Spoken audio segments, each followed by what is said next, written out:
Hello. Welcome to the campus of the historic Bulloch Hill School, founded in 1874, and home of the Bulloch Hill Heritage and Renaissance Center, founded in 2005 in African American Museum and Community Center.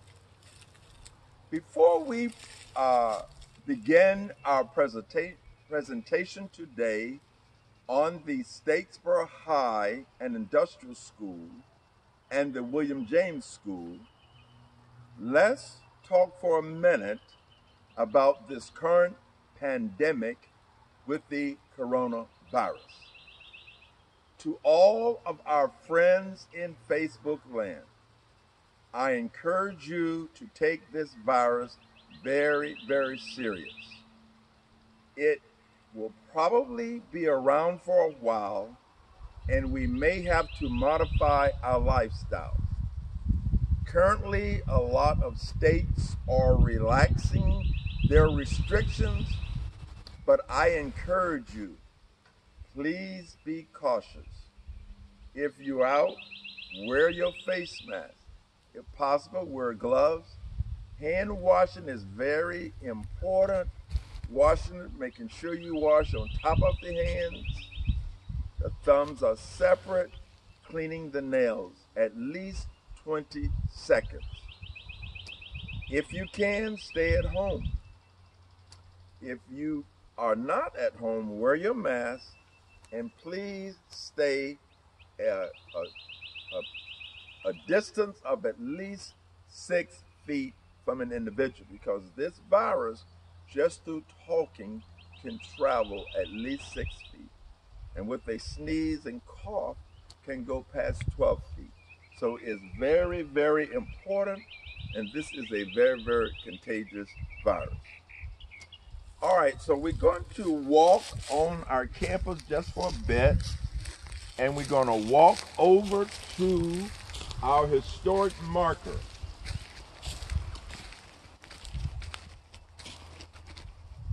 This is a state marker given to the Bulloch Hill Heritage and Renaissance Center, with Bulloch Hill being one of 3 of the best examples of an equalization school in the whole state of Georgia. And Bulloch Hill was established during Reconstruction in 1874 as one of the first schools for African Americans. Now, this, if you look in the distance, across the way, you will see the site of the first Bulloch Hill School. This is the campus. We're here on 9 acres. The basketball courts where local kids come out and play ball. If you look beyond the yellow sign where you see the white van, that is the site of Bulloch Hill in 1895 until this present site was built in 1954. It's called an equalization school because they were built by many of the southern states in trying to delay integration and maintain segregation.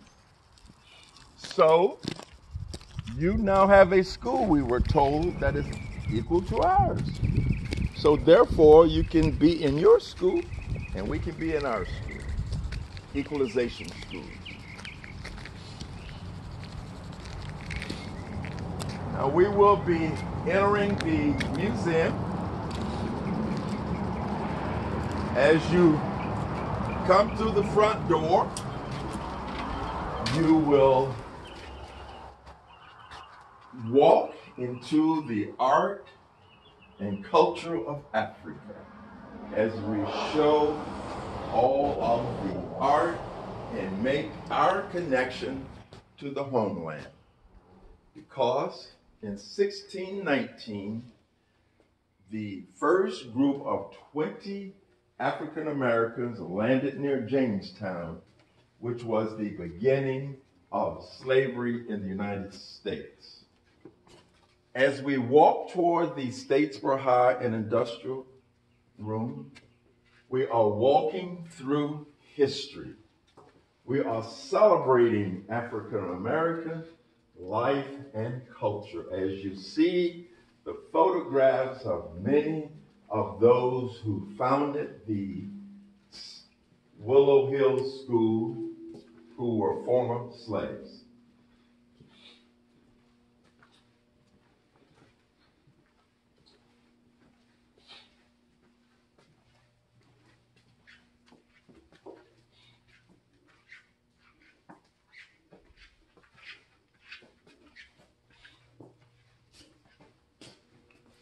So welcome to the Statesboro High and Industrial School Room and the William James Room, as we have been demonstrating the history through photographs of the school. Can you show them? Okay.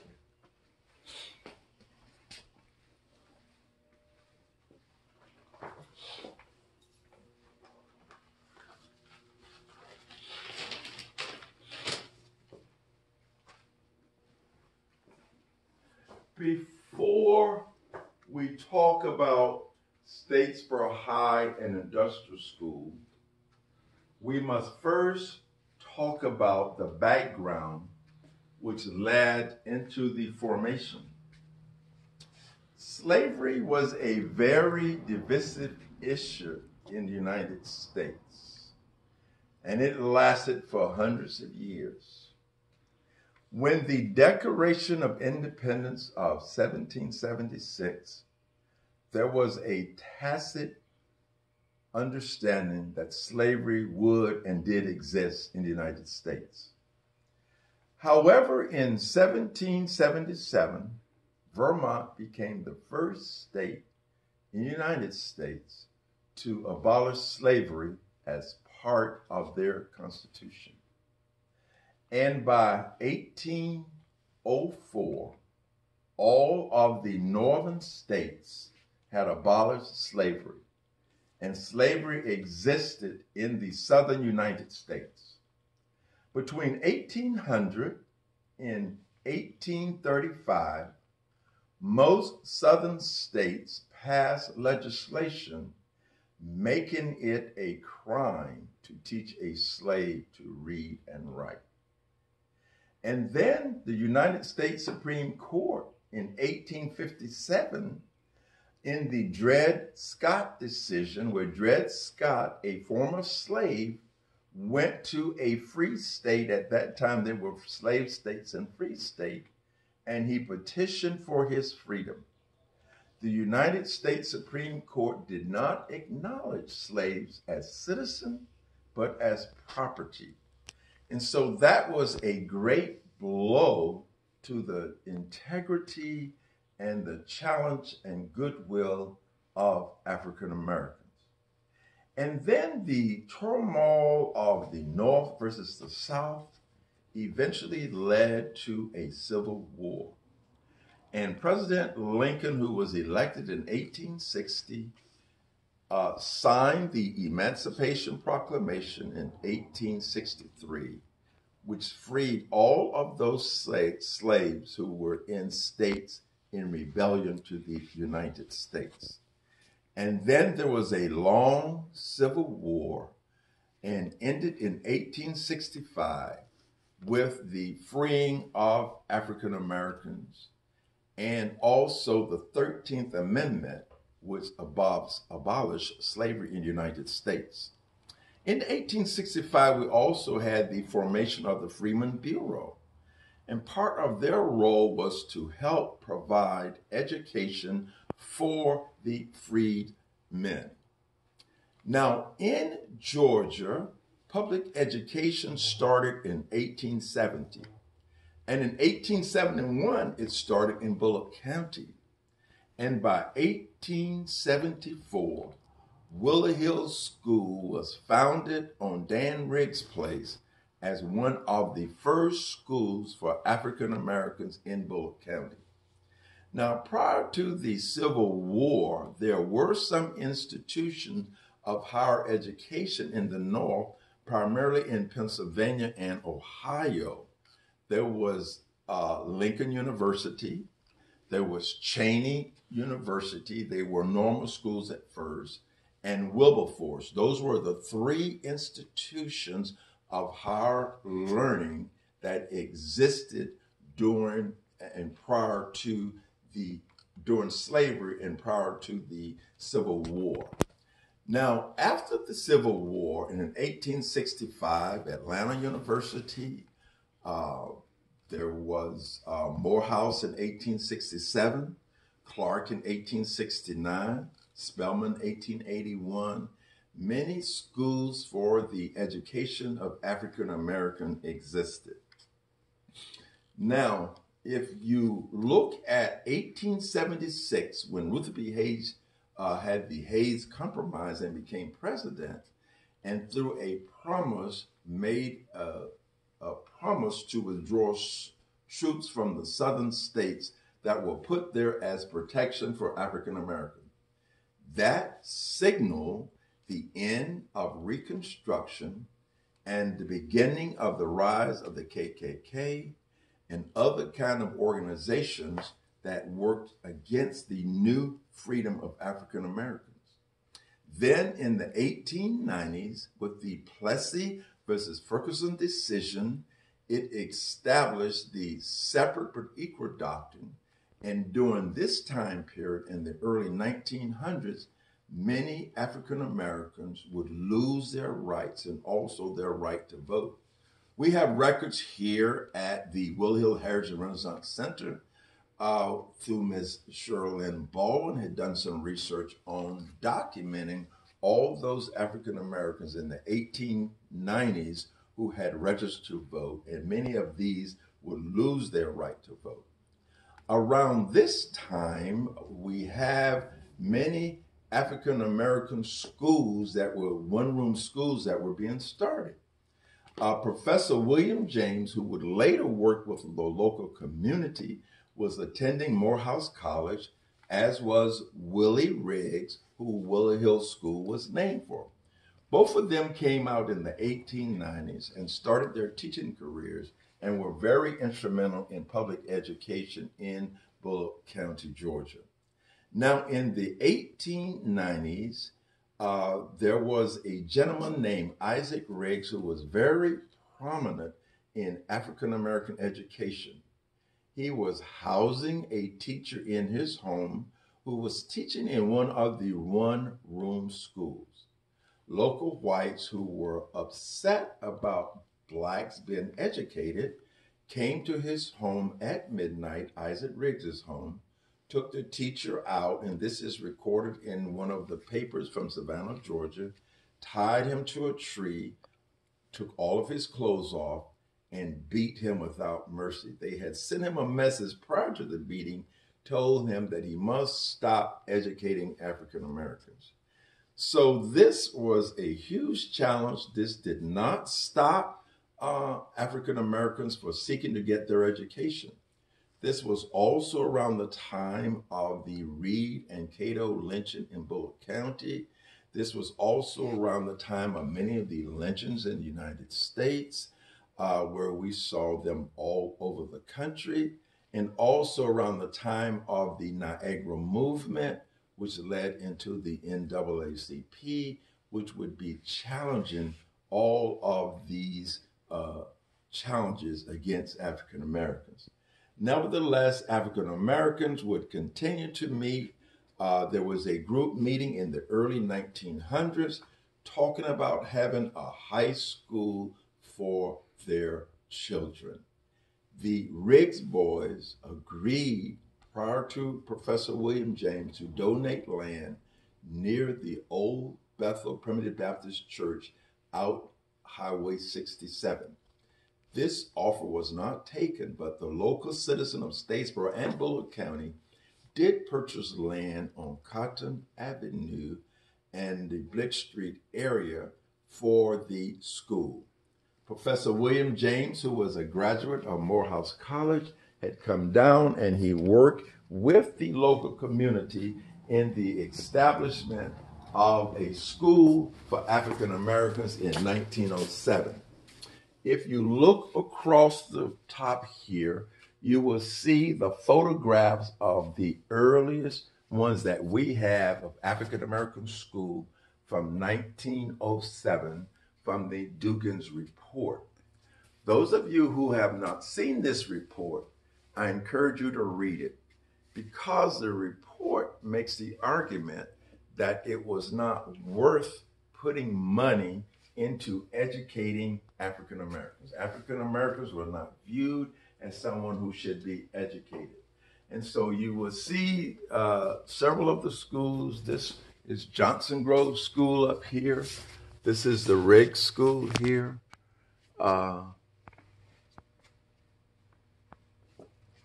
New Hope School, Adabel School. Here is a group of African American teachers meeting at a Teachers Institute at the Statesboro High and Industrial School. Over here, this would be later, the Cleto School was the Polk's Academy. Portal School was Scarborough Grove School. So what you notice here at the Statesboro High and Industrial School in 1915, you see a dormitory called Howland Hall. It was named in honor of Emily Howland, who was a Quaker who was born in 1827 and died in 1929. She was a philanthropist and educator and was very much interested in the education of African Americans. She was a friend of Professor William James, who used his resources and skill to raise money around the country to support the education of African Americans. Now, around the time of Professor William James, this was during the era of the Jim Crow laws, where everything was put into play to discourage African Americans from voting, to create black codes where you could not meet together, could not be in parks together. All of this was in response to what happened during Reconstruction. Now, as I said earlier, blacks lost the right to vote in the 1890s and would not vote against until 1946, when they first voted since the 1890s. So these early schools were important. This dormitory here at the Statesboro High and Industrial School provided a place where the rural students who would come to Statesboro to be educated, who would then go back and populate the one-room schools that I showed you. Now, later on, Rosenwald and Jeans, who were very important philanthropists, also provided education. Mrs. Jean from Philadelphia, and this is our list of the Jean teachers of Bulloch County, provided over $1 million in 1907 to provide for curriculum development in Georgia and many other southern states. And Mrs. Julia P. Bryant was the teacher with the highest tenure of all of the Jean supervisors. Now let's talk a little bit about Professor James, who was born in Washington County. We told you he came to Statesboro around 1907 and started working with the African Americans who were already there to help found the Statesboro High and Industrial School. To the right is his burial ground at the St. Paul Cemetery in Primitive Baptist Church Cemetery in Bartow, Georgia. To the left is his mother, She was born during the era of slavery around 1830, and she was mulatto. And we do not have a picture of Professor James's father. His name was Alfred James. But these are two of Professor James's brothers here. And this is a view also of the cemetery where Professor James is buried. I want to point out on this side some of the pictures as it's related to Professor William James. To the top left, that is Professor James sitting in his yard on Church Street in Statesboro. And in the center is a picture of Professor James's home. To the right is Mrs. Julia Wortham James, Professor James's wife, sitting on the steps. They were members of the First African Baptist Church. This is a picture from inside the church. And the center picture, a picture of Professor James's daughters during the 20s. And Professor James's sons and grandson, the two young gentlemen at the kneeling there are the grandchildren. I want to call your attention to this gentleman here, Wortham James, the first African-American mortician in Statesboro. He started the Royal Funeral Home, and that was in the late 20s and also in the 30s. These are some of the gentlemen and men of prominence in Statesboro who worked with the Statesboro High and Industrial School. One such person I recognize is John Lawton, who was principal here at Willow Hill. James Garfield Hall, who was well known in the Willow Hill community. And this is Mr. M.M. Martin, one of the early teachers of the Statesboro High and Industrial School, later a county agent, and this was the building he worked out of. Okay, so we want to take a look at the principles. We've talked about Professor James already. He was principal from 1907 to 1935. He was followed by Professor L.S. Wingfield, who was from 1935 to 41. Now, one of Professor James's sons, I think the one who was named after him, came back after his father's death and taught at the Statesboro High and Industrial. The next principal was Mr. Penland Irving Green, who was there just 1 year from 41 to 42. He was followed by J. Griffin Green, who was principal from 1942 to 1949. This is Mr. Green. It was through his tenure when the name of the Statesboro High and Industrial School in 1948 was changed to William James High School, 13 years after the death of Professor James, and it was named in his honor. Mr. Lucius Gibson was 1 year at the William James High School, 49 to 50, followed by Robert P. Jordan, who was from 1950 to 1954. And then Mr. Hamilton, who was principal when I attended the William James School for 1 year, from 1955 to 1968. Mr. Lee Howard from 1968 to 1970. At the time of 1970, there was court-ordered integration in Bulloch County, and the William James High School was closed. And then we had the William James Junior High School with Mr. Adams as the principal.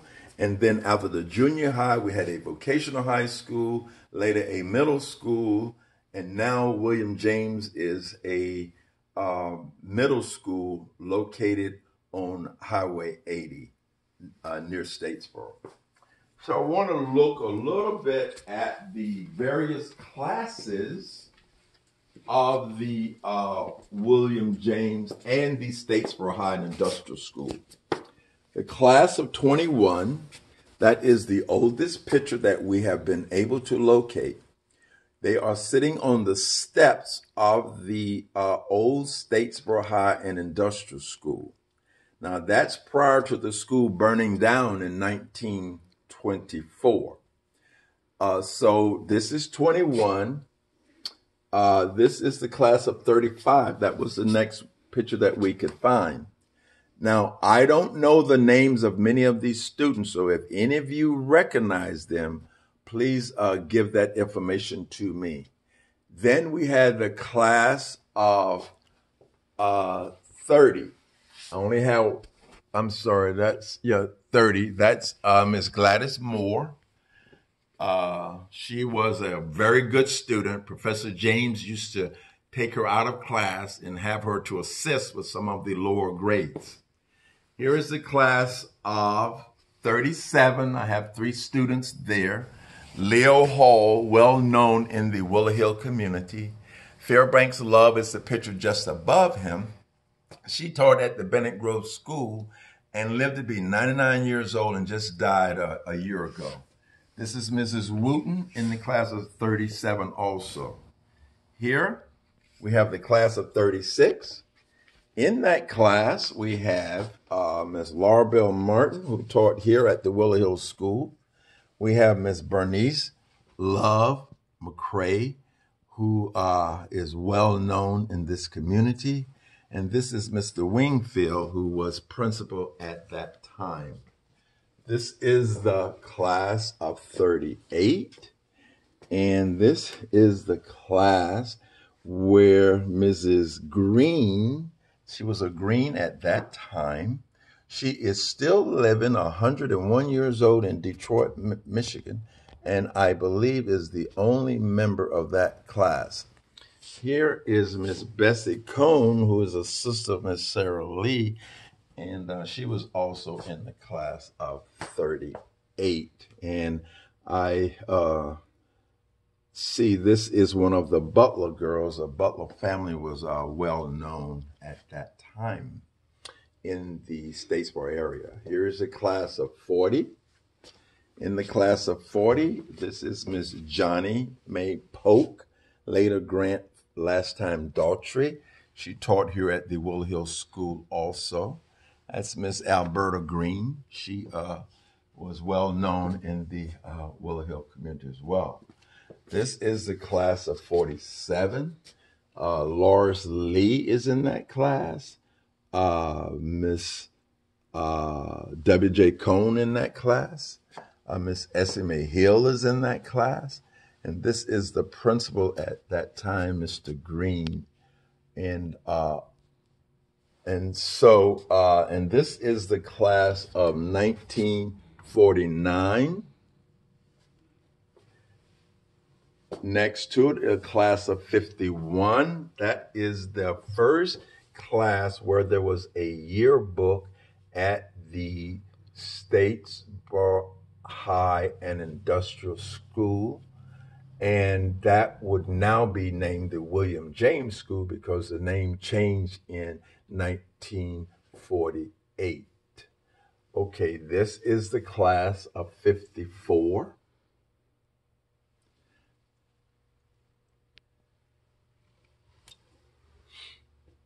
This is the class of 55. And I want to thank Miss Lila. Miss Lila, your last name slips me right this second. But you were a member of the class of 55. And there's your picture there. But you were so kind as to provide these photographs with the names on it. And Miss Cecile Montgomery was in that class as well, and I ran into her recently. She came to visit. And this is my little mom, Hazel Marie Lee, now Allen, who was a member of the class of 55. Okay, now we want to go over class of 56. Now, I forgot to mention the class of 39. No photograph, but I was able to get the names of the students in that class. That's the class of 39. Okay. This is the class of 56.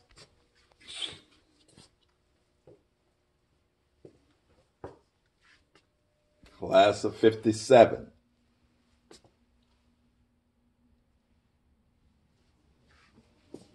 Class of 58.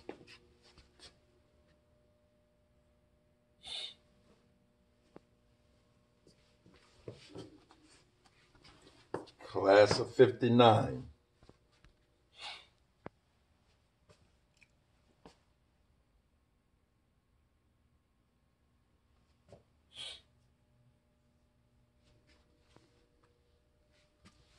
Class of 60.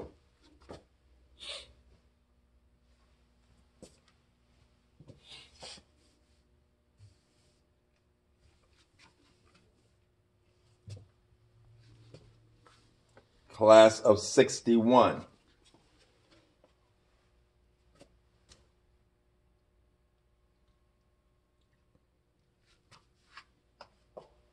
Class of 62.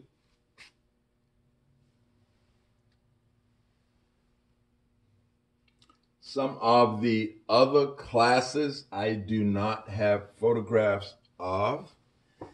This lying on the table is the class of 67. This is the class of 65. Class of 65 here also along the wall here. Class of 65.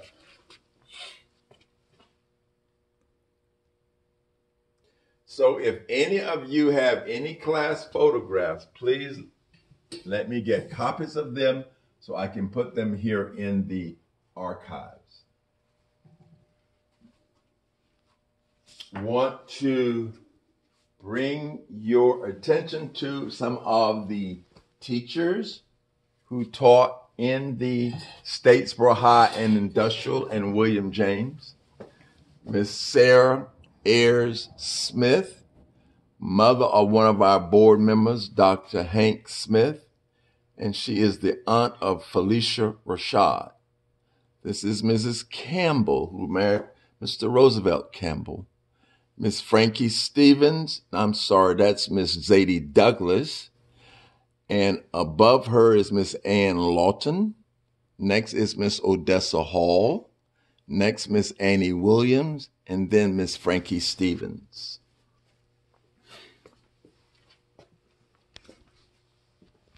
I want to bring attention to this photograph.